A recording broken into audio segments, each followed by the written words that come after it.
Madame, Monsieur, bonjour ou bonsoir, tout dépend de l'endroit d'où vous nous recevez en ce dimanche. C'est en effet l'heure du jury du dimanche qui s'honore à recevoir un éminent intellectuel, homme d'expérience, de culture, de terrain, passionné par le tourisme. Il est également un écrivain, mais également un confrère journaliste qui apparemment n'exerce plus. Merci beaucoup donc Monsieur El Hadji Ndari Gueye d'avoir bien voulu accepter l'invitation du GDD. Merci Hassan de me recevoir. Je suis honoré d'être dans cette émission qui est écoutée, qui est peignée sur rue et qui une émission dans laquelle moi je me retrouve personnellement. Je me sens dans cette émission parce que elle touche tout le monde. Je pense que c'est tout à l'honneur de la radio, de la télévision, qui a un large éventail d'invités. Et là, permettez-moi de vous dire que vous avez un goût très éclectique en matière de personnel qui vient vous voir. Voilà. Merci beaucoup pour ces fleurs. Et vous avez sorti en début d'année un ouvrage, un livre intitulé Absolument sénégalais, avec un livre que j'ai d'ailleurs avec moi, avec sénégalais qui se termine par un D, pour dire qu'il y a qu'on traîne beaucoup de laideurs. Est-ce que vous pouvez nous énumérer un peu les laideurs auxquelles vous faites allusion un peu? Je pense que les laideurs viennent du fait qu'on est sorti des clous. Papa et maman nous ont inculqué des valeurs. Nous sommes allés à l'école pour ne pas faire justement notre éducation. On disait qu'il faut d'abord lire dans les bons livres, lire dans le livre de la vie, mais à la condition que cette éducation soit bien assimilée et utilisée à bon escient.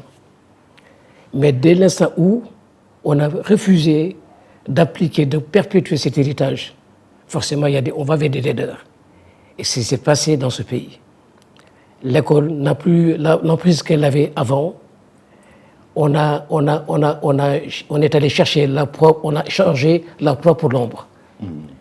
Voilà donc le début des laideurs dans ce pays. On ne respecte plus personne. On a mis sous le boisseau les égards vis-à-vis de l'aîné. On fait comme bon nous semble. On fait ce qui nous plaît. Ça forcément, on est dans les laideurs. Et les plus abyssales en plus. Et ça vient d'où cet art-là Comment est-ce qu'on en est arrivé là? Je vois que les leaders ont commencé vraiment à émerger quand il y a eu la crise, quand il y a eu la précarité. Les gens ont développé en eux un instinct de survie. À ce moment-là, on ne fait plus du tout attention au code des bonnes valeurs. Il n'y a plus cela. Alors qu'importe le flacon, pourvu qu'on ait l'ivresse, forcément, il y a un côté qui n'est pas du tout esthétique. La morale, on s'en fout à peine, on s'en fout. On fonce vers un but qu'on s'est assigné, qu'on s'est fixé, on se dit, moi, les valeurs, c'est un frein. Et c'est là le danger, justement. D'accord. Mais aussi, en vous lisant, on se dit que Ndari est un peu animé par un certain pessimisme, en ne parlant que de ce qui ne va pas. Je suis pessimiste. Vous savez pourquoi?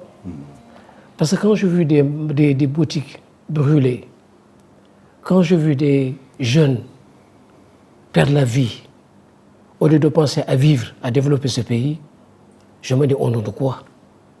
Quel est l'intérêt d'aller mourir, perdre la vie, quand le Sénégal compte sur vous? Alors, quand je vois également dans la panoplie des leaders, je vois que le feu rouge n'est pas respecté.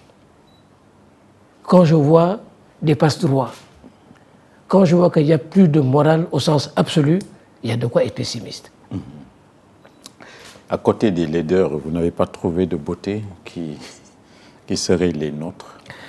La beauté, personnellement, c'est quand j'ai l'occasion d'aller voir des sages, les guides spirituels. Je me ressource.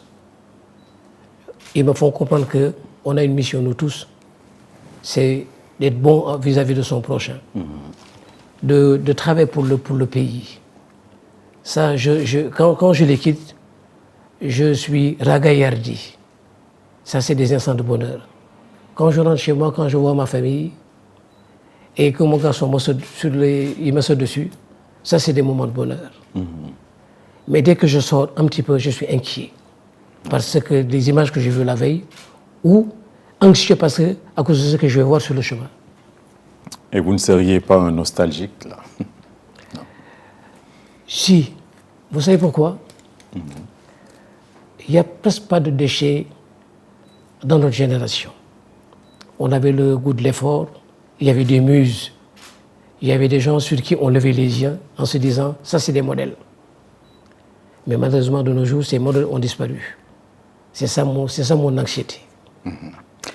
Vous dites que vous parlez avec les sages et avec la jeunesse, vous leur parlez? Je leur parle, mais est-ce qu'ils écoutent? Ils entendent, mais ils n'écoutent pas. C'est difficile aujourd'hui de mettre des jeunes sur les rails. Ils sont dans un autre monde. Les jeunes d'aujourd'hui, ils ont un autre logiciel que nous n'avons pas. Nous, je ne suis pas si vieux que ça, mais je me dis, quand on était au lycée Van Vollenhoven, c'était l'époque de Senghor, on était des genoux. Mais on avait le goût de l'effort, on avait le goût on était assoiffés de culture. Moi, je me rappelle quand j'allais prendre un livre à la bibliothèque, j'étais pressé de le dévorer et la semaine suivante d'aller prendre un autre. La bibliothèque a disparu et la culture en a pris un sacré coup. Donc, qu'est-ce qui reste? D'accord. Je rappelle aussi que vous avez vécu beaucoup d'années aux États-Unis. Oui. C'était quoi? C'était une émigration économique ou quoi? Non, j'étais parti faire des études. Je suis allé d'abord découvrir les États-Unis. Et puis tout d'un coup, quand j'étais admis à American U, je me suis fixé, finalement, donc j'ai décroché du boulot. Et à la mort de mon père, donc j'ai été obligé de rentrer, étant donné que on était deux garçons, là, il est décédé malheureusement il y a 2 ans. Je devais venir ici en tant qu'aîné de la famille. Voilà. Les États-Unis et le Sénégal, il n'y a pas de comparaison. Du tout. Du tout. Vous savez, je pense qu'on devrait pouvoir relire un petit peu Jean-Jacques Rousseau dans sa théorie des climats. Dans des pays froids, les gens sont pressés. Vous quittez le boulot, vous êtes pressé d'aller faire vos courses et de rentrer chez vous parce qu'il fait froid. Chez nous, il fait chaud. On est indolent. On prend tout notre temps. Mais on ne tient pas compte du facteur temps. Les Occidentaux, par contre, eux, ils tiennent du compte du facteur temps. D'accord. Et qu'est-ce qui fait que les États-Unis sont ou soient la première nation économique du monde? Ils disent travailler dur, hard working people. C'est des gens qui bossent dur. Et pour preuve, les ouvriers gagnent beaucoup plus que les bureaucrates. Ça, c'est normal. Les gens qui sont sur les chantiers, les gens qui construisent les gratte-ciel, on ne peut pas les comparer des gens qui sont confortablement assis dans le bureau à rédiger, à écrire. Eux, ils croient beaucoup plus, ils sont plus pragmatiques. Et c'est normal. On a une vision quand on est à la tête d'un pays ou quand on est également un citoyen. Et comme disait Kennedy, regardez ce que vous pouvez faire pour votre pays et non ce que votre pays peut faire pour vous. Ça, je pense qu'ils l'ont dans la tête. Ouais.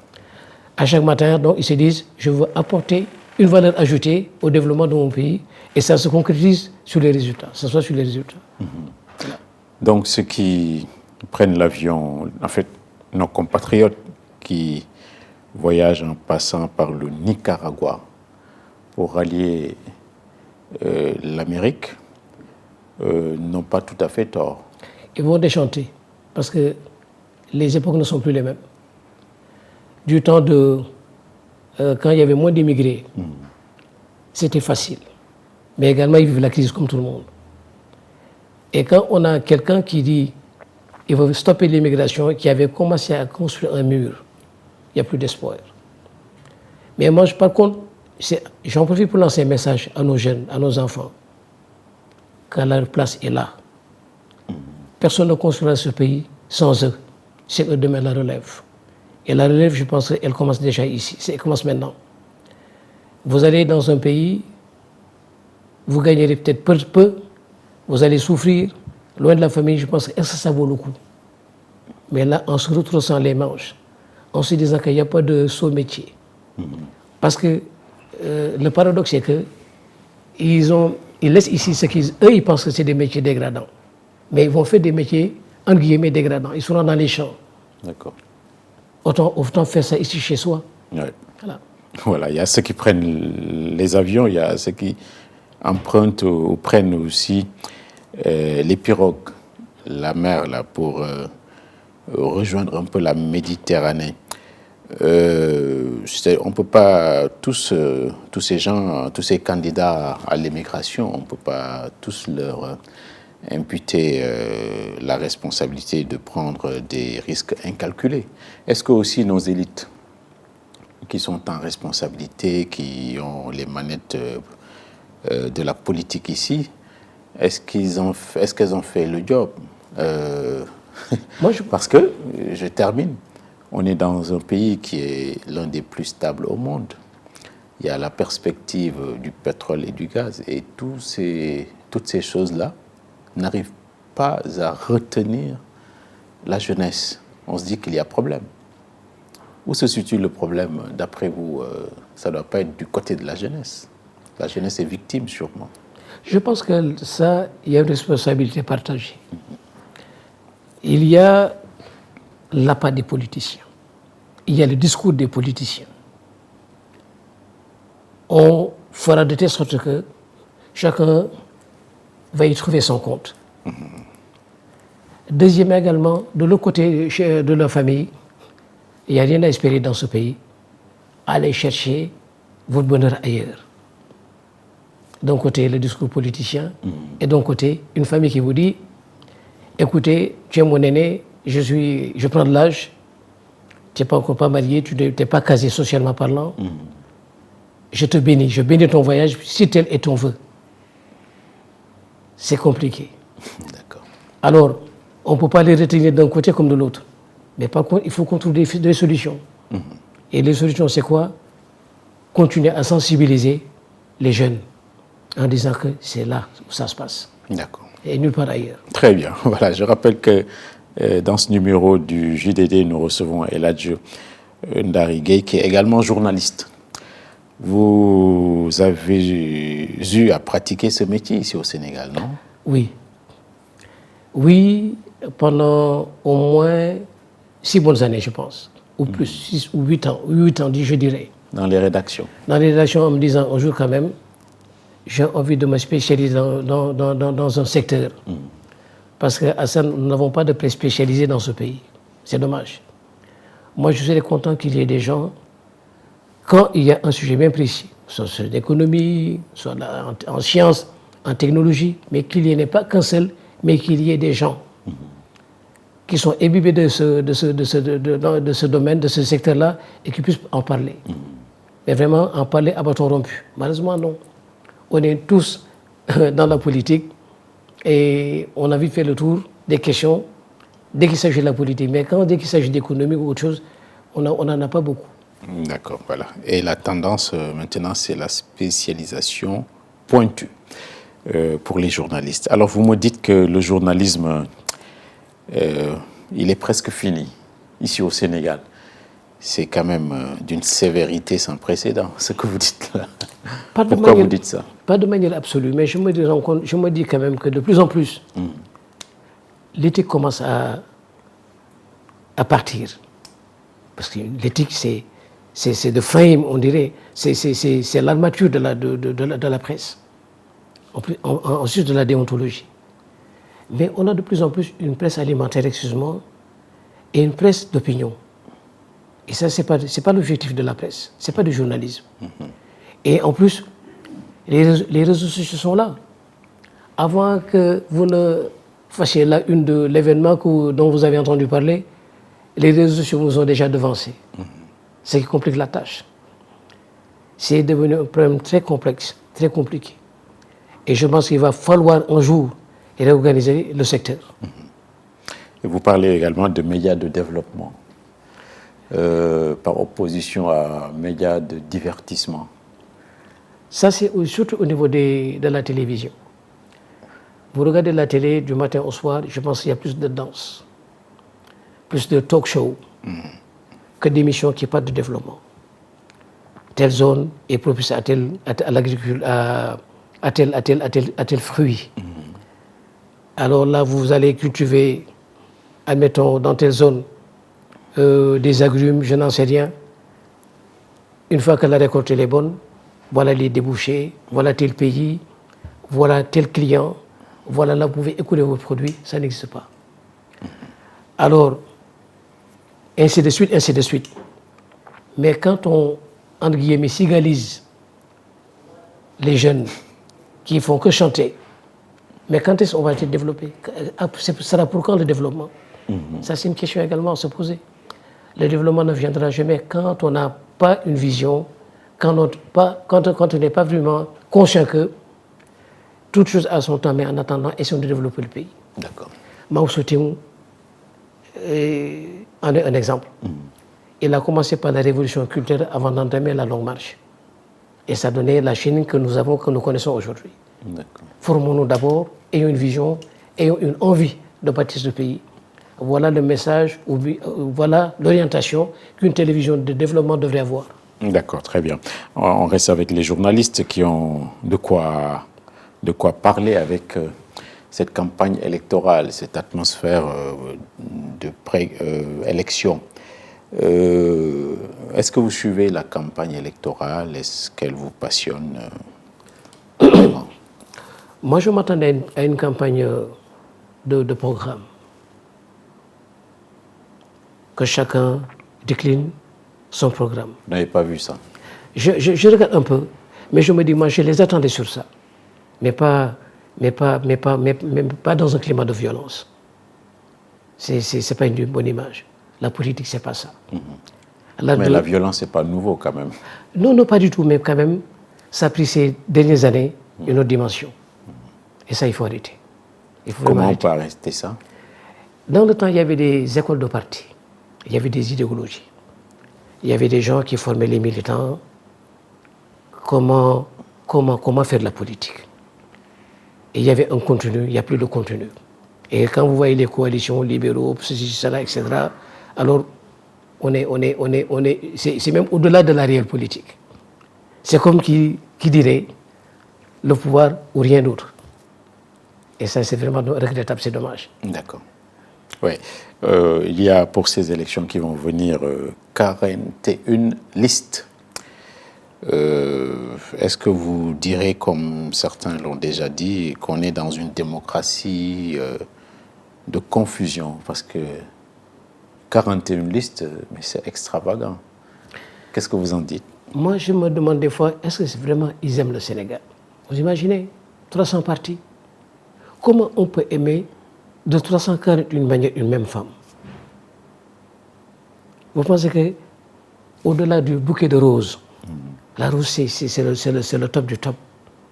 On offre à une dame une rose, mais vous lui avez tout donné. Si elle est vraiment sensible à la rose. Mais demain du muguet, demain rose rouge ou blanche, demain un bouquet de lavande. Non. Et on ne peut pas aimer de mille manières le Sénégal. Il y a aux États-Unis, c'est que beaucoup de gens ne savent pas. Il y a des idées, il y a des ambitions qui sont ensemble et on forme un parti. Et il y a des primaires au sein de ce parti. Et c'est le candidat. Il y a d'autres partis avec d'autres idéologies, mais en fait, les États-Unis, ils ont réussi à avoir deux grands camps, les républicains et les démocrates. Et ce n'est pas impossible dans ce pays. Des gens qui ont une même vision, qui ont le même amour pour le Sénégal, ils sont ensemble pour le pays, pour le bien du pays. Mais encore, c'est toujours revenir à ce que je disais, comment peut-on aimer de 400 façons une même femme? D'accord. Très bien. Alors, on va élire des députés donc le 17 novembre. Dans le livre, là, j'ai vu que vous avez cité les Abdourahim Agne à l'époque, le Ousmane Gom, etc., etc. Donc, vous voulez dire là également, dans votre nostalgie, que l'âge d'or de la députation s'est terminé? Mais ce que je vous ai dit, le niveau a baissé. Et dans ces gens-là qui se faisaient face, où j'avais des jours oratoires de qualité, mais c'est parce qu'ils étaient adossés à une idéologie. On socialiste devant un libéral. Forcément, il y a de la matière, il y a un débat. Et beaucoup de courtoisie, et le niveau, le niveau était relevé. Mais maintenant, c'est des invectives, c'est dommage. C'est ça qui est dommage. Le niveau a tellement baissé qu'on n'a plus d'arguments. Alors, et comme on n'a pas d'arguments, forcément, on bascule dans la violence. Et c'est dommage. Ce n'est pas ça qui construit un pays. On devrait pouvoir échanger. Et comme disait Heidegger, si nous sommes différents, loin de m'affaiblir, tu m'enrichis. Donc voilà une complémentarité des différences à rechercher pour l'avancement du pays. D'accord. Donc la différence, c'est important. Dans le livre, toujours, on a vu le mot ou le néologisme sonkisme pour parler de Ousmane Sonko parce que c'est entre guillemets le phénomène du moment. Qu'est-ce que ça veut dire le sonkisme d'après vous? C'est une adhésion de masse de jeunes vers quelqu'un en qui ils portent tout leur espoir. C'est exactement, c'est comme une symétrie avec le wadisme. À un moment donné, le sopi était un mot magique. Sopi. On s'identifie donc à ce monsieur qui a pendant 26 ans a cherché à briguer le suffrage des Sénégalais. Et pendant ce laps de temps, il n'est pas du tout tort, il n'est pas du tout inopportun de dire qu'il y avait du wadisme. Donc wadisme, aujourd'hui, il y a quelqu'un vers qui il y a une cristallisation. Donc pourquoi pas ne pas dire qu'il y a un sonkisme qui est là. D'accord, très bien. Est-ce que vous mettez sur le même plan le wadisme et le sonkisme? Ils ont quelques similitudes. Lesquelles? Ils drainent du monde. Ça, ils drainent du monde. Et ça, c'est quand même un phénomène. Le sonkisme est quasi identique au wadisme à son temps. Et ils ont des différences aussi? Ils en ont quand même. Lesquelles? Wad était plus âgé, plus stable. Plus stable. Là, jusqu'ici, je pense que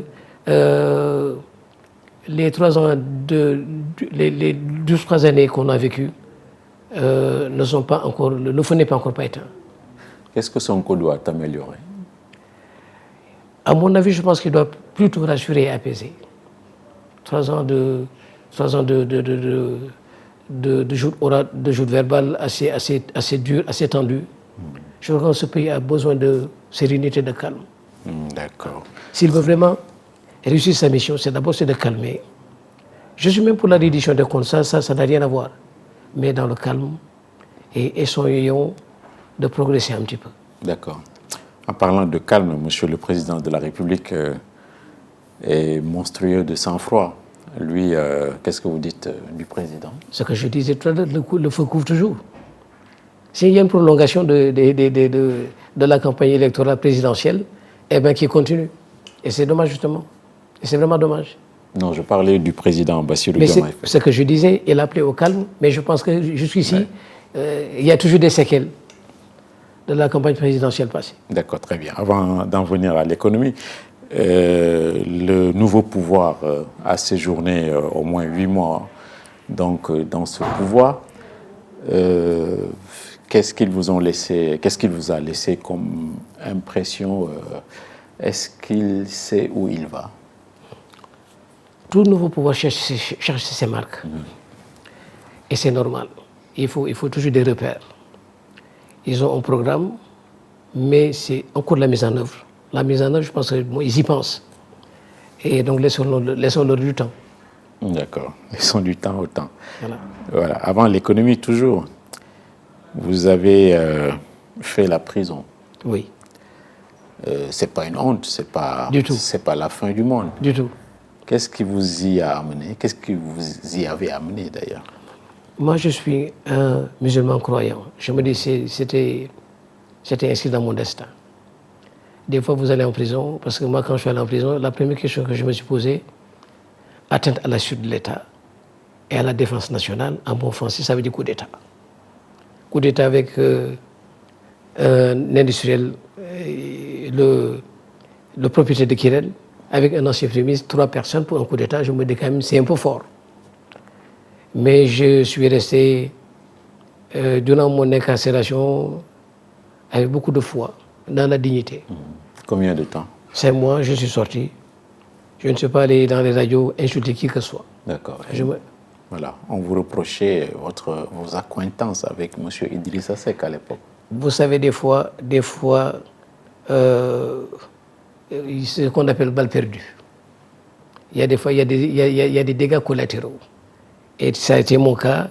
Mais n'empêche que je l'ai pris avec beaucoup de philosophie, en me disant c'est ainsi dans mon destin, puis voilà. J'en suis sorti, je n'ai pas amené à la galerie, je suis resté zen. Je ne suis pas allé insulter Abdoulaye Wade, ni personne d'autre en disant vous m'avez embassy à tort, vous me devez des dommages et intérêts. Je l'ai pris avec beaucoup de sérénité, et puis voilà. Et c'était quoi vos liens avec Idrissa Seck? Apparemment, aucun lien. Aucun. Donc ils sont venus comme ça vous ramasser? C'est parce que j'étais avec quelqu'un qui était son ami. Son proche, un grand ami à lui, et l'ami de mon ami et mon ami. La transitivité m'a amené en prison. D'accord, très bien. Est-ce que vous avez aujourd'hui des nouvelles de M. Idrissa Seck? Aucune. Comment c'est possible? Il n'a pas jugé bon de me voir, moi également non plus. Parce que moi je me dis, même à la limite, je suis rentré en prison dans son dossier. Moi je suis allé voir la personne en disant, je suis désolé, je suis navré pour ce qui vous est arrivé. Il ne l'a pas fait, bon, je me suis dit également, pourquoi aussi aller le chercher? Pourquoi aller le chercher? Je suis resté dans mon coin aussi. D'accord. Idrissa Seck qui a presque disparu des radars, lui qu'on voyait au sommet, c'est-à-dire un jour président de la République, il n'y est pas arrivé. Est-ce que vous avez compris pourquoi il n'a pas réussi à être président de la République? Je pense que, comme disent les Américains, life is a gamble. La vie est un jeu. Either you win or you lose. Tu gagnes ou tu perds. C'est aussi simple que ça. Des fois, on fait les mauvais choix, on enfourche le mauvais cheval, on a parfois des stratégies qui ne fonctionnent pas, et on évalue mal parfois des situations. Mais surtout quand on est pressé, il y a des choses que ça ne marche pas. D'accord. Et pourtant, il en avait les aptitudes. Hein. Ah, ça, incontestablement, c'est un homme de valeur. C'est quelqu'un qui peut diriger ce pays. Il a les aptitudes. Mais comme je disais tout à l'heure, c'est une question d'approche. C'est une question de choix dans ses hommes, dans sa démarche. Et comme je l'ai dit tout à l'heure, son gagne, son père. D'accord, merci M. Gueye. Donc, je rappelle toujours que nous recevons M. El Hadji Ndari Gueye, qui a une grande passion qui s'appelle le tourisme. Il est consultant en la matière. Là, ça nous amène à parler d'économie, parce que le tourisme est un des poumons ou une des mamelles de notre économie. Pourquoi ce secteur vous passionne tant? J'ai beaucoup voyagé dans ma jeunesse, beaucoup. Et j'ai également, je me suis enrichi de pas mal de choses aussi. Et tout d'un coup, ça m'est venu tout d'un coup, quand j'étais dans ma dernière année de collaboration avec le Témoin, je me suis dit, mais en fait, on n'a pas une presse spécialisée. Et c'est là d'où est venu mon intérêt pour le tourisme. En me disant, les gens, ils vont et viennent pour venir donc rencontrer venir s'enrichir de nos us et coutumes, prendre ce qu'il y a chez nous et les amener et vice-versa. Donc je me suis dit, pourquoi pas?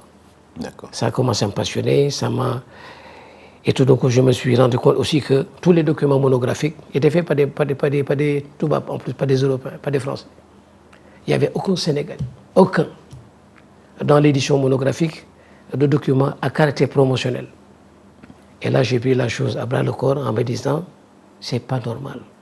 Est-ce que vous vous imaginez aller en France ou ailleurs en disant, j'ai envie de parler de votre pays? C'est une hérésie. D'accord. Et comme disait Sakomi Inongo, ancien commissaire zaïrois pour le recours à l'authenticité, qui disait, l'impensable serait d'ériger une statue en plein Bruxelles à la mémoire de Lumumba. D'accord, oui, il a parfaitement raison. D'autant que ce sont les Belges qui l'ont tué. Quel est l'état de lieu aujourd'hui du tourisme sénégalais? Moi, je dirais que c'est comme une voiture qui doit aller en révision. Pas une panne, mais aller en révision. Le tourisme, ce qui peut faire marcher le tourisme, d'abord, c'est les gens du secteur. Les insiders et non les outsiders. Les nominations politiques et la fonctionnalisation du tourisme ont fait beaucoup de mal au secteur. L'homme qu'il faut, à la place qu'il faut, qui plus est, les gens qui ont investi. Est-ce que vous pensez qu'il est normal que quelqu'un qui investit son argent soit drivé, soit qu'il soit managé par quelqu'un qui n'a pas pris un risque, qui n'a pas investi un seul copec? C'est l'aberration. On amène quelqu'un, on lui dit, voilà, on vous nomme, je jette cette personne en parenthèse, mais vous allez manager le tourisme. Il n'est pas du secteur, il mettra du temps pour apprendre. Il sera au minimum pendant 2 à 3 ans un stagiaire. Le gars qui est à l'agence, on devrait pouvoir le prendre parmi les gens qui sont dans le secteur et pendant de longues années. Moi, je serai aujourd'hui, je l'ai dit sans aucune prétention, à la tête d'un département demain matin ou lundi. Je ferai pas une DPG, mais une DPT, déclaration de politique touristique. Parce que je pense que je suis assez outillé. Mais quand je vois le monsieur qui est le préposé à la tête de la SPT, parler qu'il lance la croisière, je me dis, vraiment, ça c'est, comme qui dirait, ajouter du bazar au bazar. D'accord, non, on va y revenir. Sinon, la question avec laquelle je voulais rebondir, c'est depuis que vous avez cette passion pour cette activité, aucun gouvernement ne vous a jamais rien confié comme pour gérer ce secteur. Comment ça se fait? Parce que les gens ne vous connaissent pas ou bien ils ne font pas les bons castings, comme vous dites. Qu'est-ce qui se passe? Ils me connaissent, c'est une question de vous savez, l'Africain est plus généreux. L'Africain, une fois qu'il est nommé, surtout sur des bases politiques, soit il fait jouer sa proximité avec celui qui l'a nommé, Ouais. il se dit, moi je suis un intouchable, quoi que je puisse faire, rien ne m'arrivera. Il s'emmure.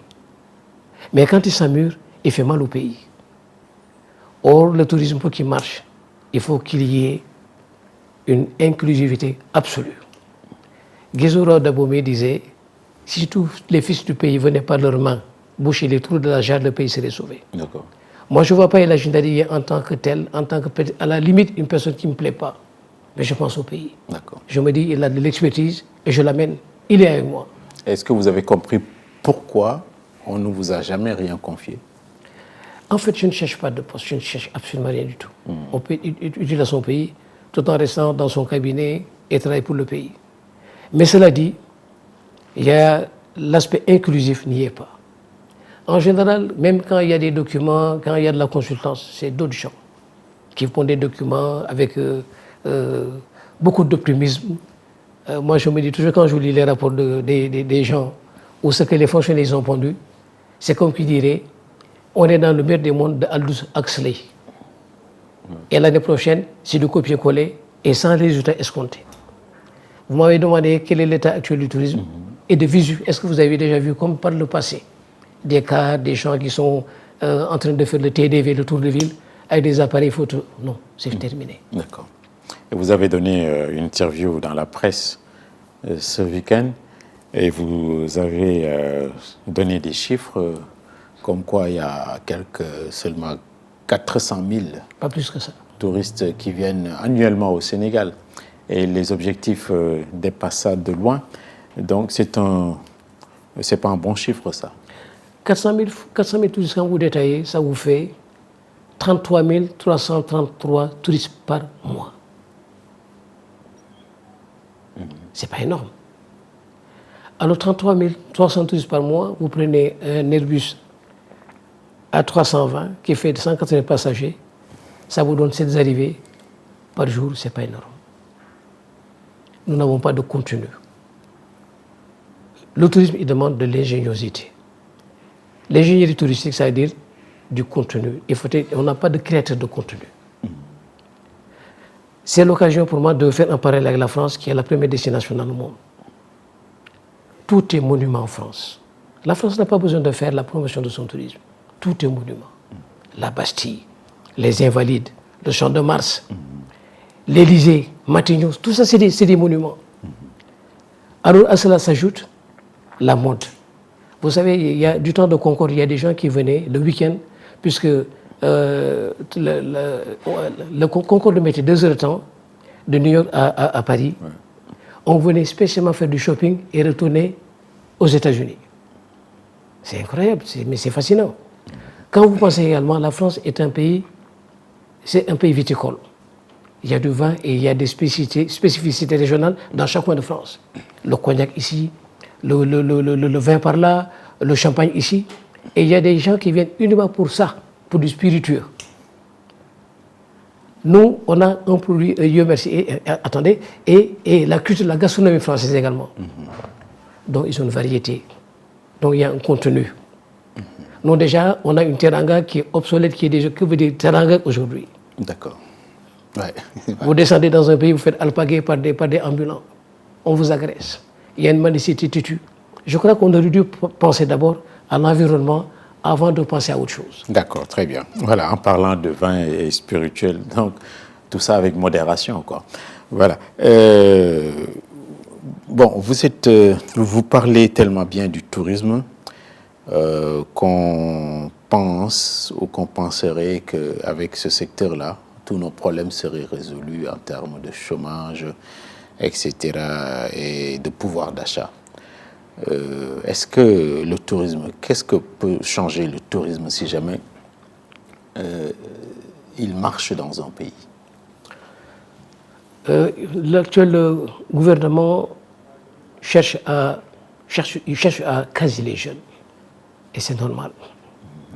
Et je pense que si le tourisme avait l'équipe qu'il faut, et des moyens également, parce que c'est une question de moyens. Paul Kagame l'a tellement bien compris que c'est son dada maintenant, le tourisme. 12 millions d'euros pour Arsenal, 10 millions d'euros pour Paris Saint-Germain, des mailles floquées, visite Rwanda et des panneaux. Il a raison de vendre la destination. Kagame est sorti d'une tragédie et c'est de bonne guerre de pouvoir repositionner son pays au niveau des marchés émetteurs du tourisme. Je le comprends. Nous, on avait une avance. Le Sénégal était la première destination au sud du Sahara dans les années 80. Et avec tellement d'occasions, quand je pense que le rallye Dakar était l'occasion idéale. C'était le rallye le plus prisé et le plus regardé dans le monde entier.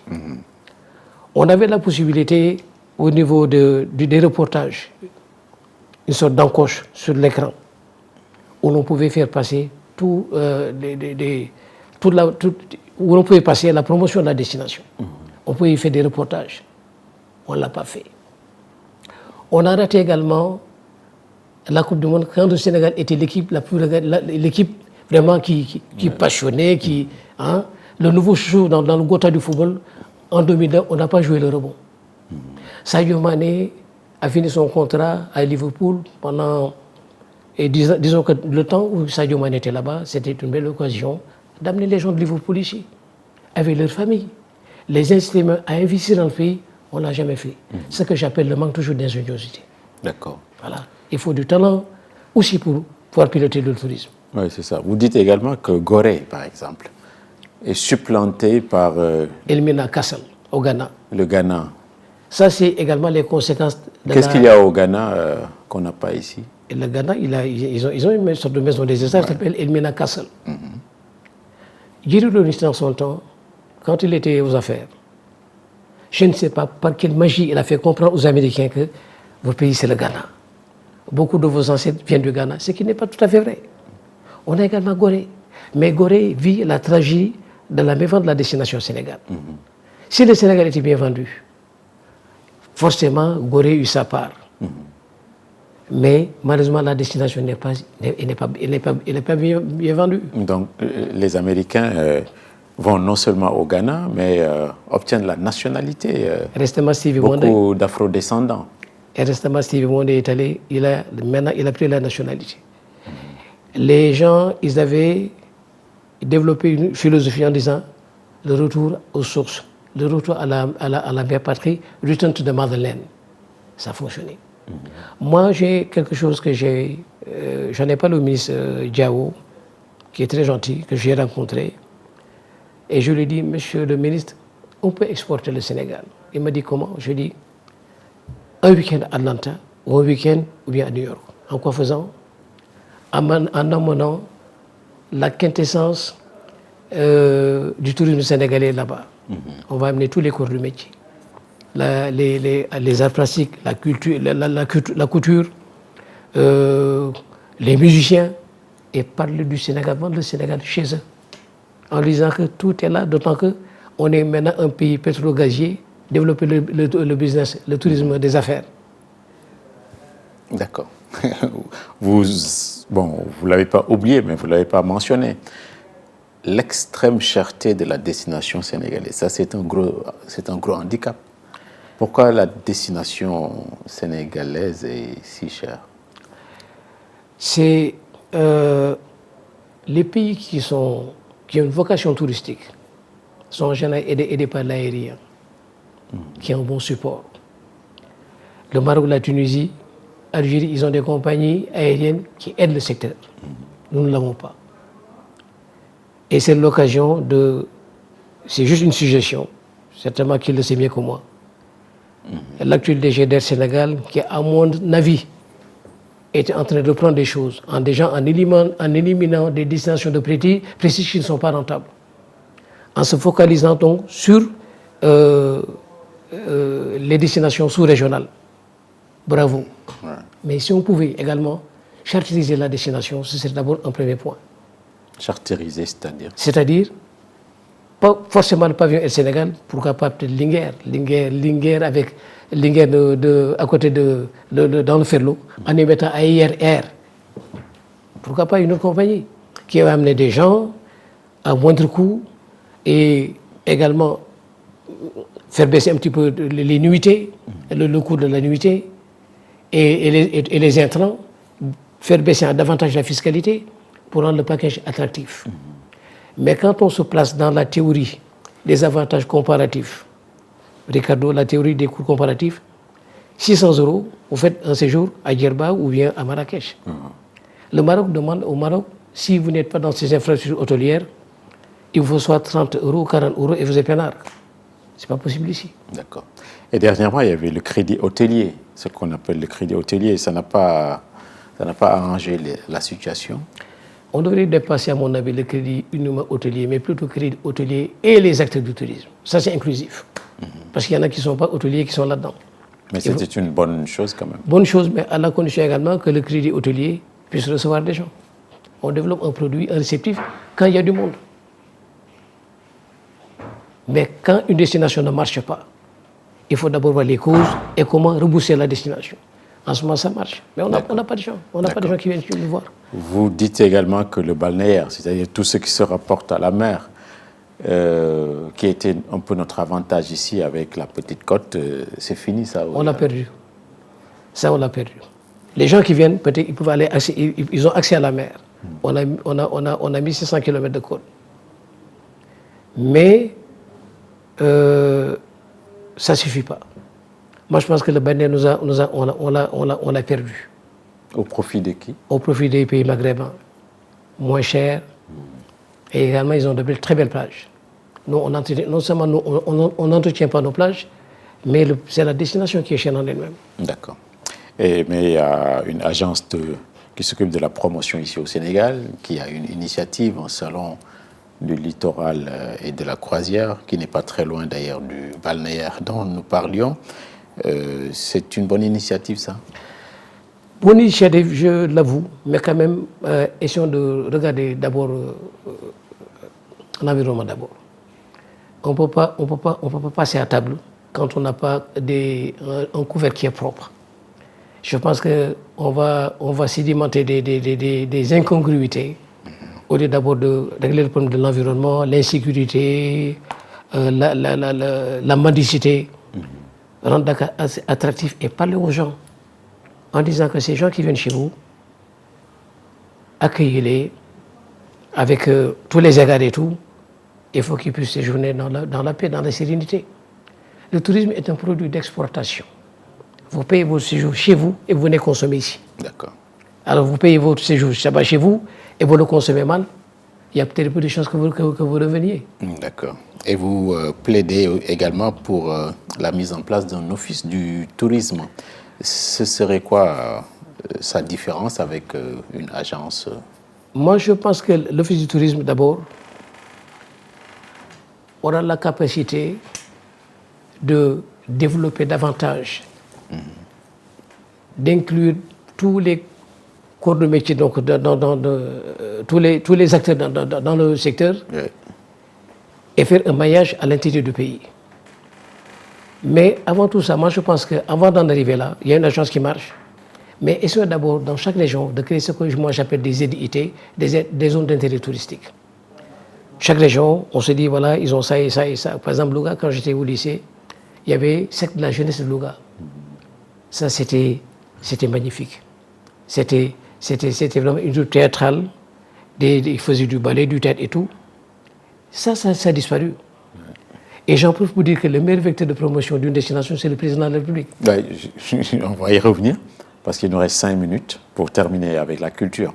Mais il y a un aspect, le tourisme a toujours été rapproché ou assimilé à un accélérateur de la débauche un peu malsain, avec même des comportements qui sont aux antipodes de nos cultures et de nos valeurs. Est-ce que ça, c'est pas une chose qui a fait régresser le tourisme? Parce qu'il y a un chef d'État qui était là, semble-t-il, il ne croyait nullement au tourisme parce que qui avait le potentiel un peu de dégrader un peu la mentalité de la jeunesse. Est-ce que ce côté malsain-là existe dans le tourisme? Oui. Là, je pense qu'il faut oser le dénoncer. On n'a pas été assez attentif quand il y a eu justement ces dérives. Parce que, comme je l'ai dit tantôt, on n'a pas assez inculqué dans le tissu social une culture touristique par la débauche. Il ne faut jamais encourager cette forme d'activité où la prostitution est présente sur les lieux de villégiature. Je me dis, on n'a pas été assez vigilant. Ah. Ça, je pense que ça fait partie également des choses à éradiquer si on veut vraiment donc relancer la destination et de manière saine et durable. D'accord. Il y a les nouvelles autorités qui ont Vision 2050. Est-ce que Vision 2050 parle suffisamment assez du tourisme? J'ai un petit peu regardé le volet touristique et je suis content que le PM n'ait pas fait sa déclaration de politique générale parce qu'il manque des éléments. Il faut l'enrichir justement. Il faut vraiment. Moi, je pense que ça revient toujours au dossier que les fonctionnaires font. Assis confortablement dans le bureau, sans pour autant vraiment proposer du contenu palpable et réalisable. On n'a pas de contenu. C'est tout le problème de notre tourisme. Il n'y a pas de créateur de contenu. Les dossiers de l'année dernière sont les dossiers d'aujourd'hui et de demain. Mais ce tourisme, il a besoin, comme disait Serigne Mor Mbaye, d'un appui national touristique. D'accord, d'accord. Et il faut le faire dans les meilleurs délais. Voilà, donc si on vous comprend bien, la vision 2050 ne prend pas assez en compte ou ne comprend pas assez les enjeux du tourisme. Il reste beaucoup de choses encore à développer. D'accord. Moi, je me dis, il faut que les autorités puissent savoir que demain, ça peut être quelque chose, non seulement qui va faire remonter le PIB, aider à lutter contre le chômage, mais qu'il soit piloté par les gens du secteur, les acteurs, les vrais acteurs. D'accord. Je ne parle pas de fonctionnaires, mais des gens qui sont là-dedans. Qu'on les amène en disant, maintenant, les gars, vous avez maintenant un rôle prépondérant dans les décisions et dans le contenu. C'est important. D'accord. Donc c'est toujours ces nouvelles autorités. n'auraient pas apporté assez de rupture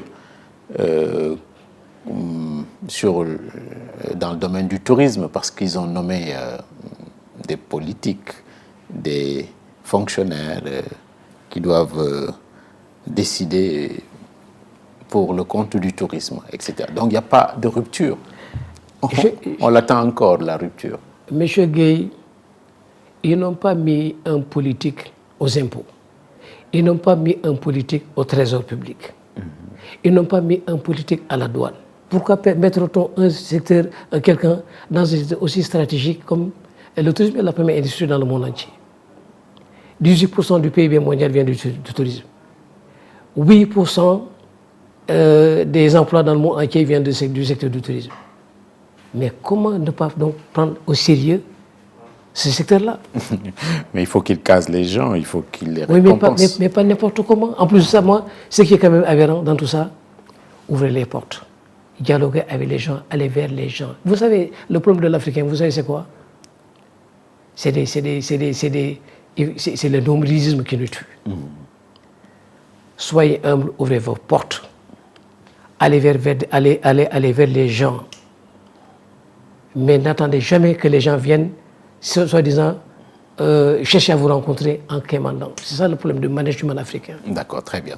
Le temps nous a rattrapés, mais un peu de culture, parce que vous nous dites que le président Senghor, toujours dans vos réminiscences, a été un peu le premier promoteur du tourisme avec son initiative de Festival mondial des arts nègres de 1966. Donc, c'était le premier grand événementiel. Et là, vous nous dites qu'on est totalement dans un désert événementiel ici au Sénégal en 2024. Senghor, c'était un artiste. Non, on voit que le côté culturel, le côté littéraire, mais c'était un artiste. Parce que éviter tout le côté culturel dans le pays, il fallait le faire. Et il l'a fait. Il a réussi. Le démarrage du tourisme n'a pas fait l'objet d'études. On a démarré sur des chapeaux de roue.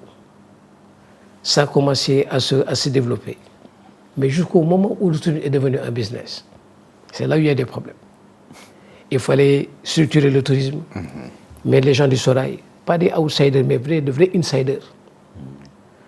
Il fallait inciter, il fallait faire participer les gens du privé dans le secteur.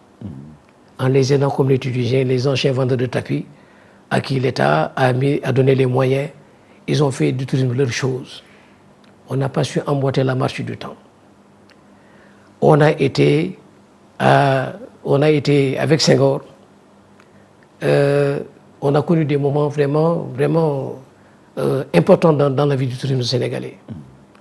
Mais jusqu'au jour où la politique est venue, où l'affairisme a pris en otage le tourisme, c'est là où les choses ont commencé à se dégrader. Senghor l'avait si bien compris que quand il voyageait, il a mené la troupe Moudrafrique, la troupe théâtrale de Sorano, pour vendre justement la culture du Sénégal. Et je pense que le président Diomaye devrait faire de même. C'est important d'amener des acteurs du tourisme. Il devrait demander à ce qu'on aide justement ce secteur-là à pouvoir se développer, à employer des jeunes dans chaque fief, dans ce que moi j'appelle les EIT, pouvoir fixer les gens sur le terroir. En quoi faisant? En développant des spécificités de leur localité. D'accord. C'est important. Merci beaucoup, M. Gueye. On aurait pu aborder d'autres questions, mais le temps nous a rattrapés. Merci d'avoir si joliment répondu à nos différentes questions.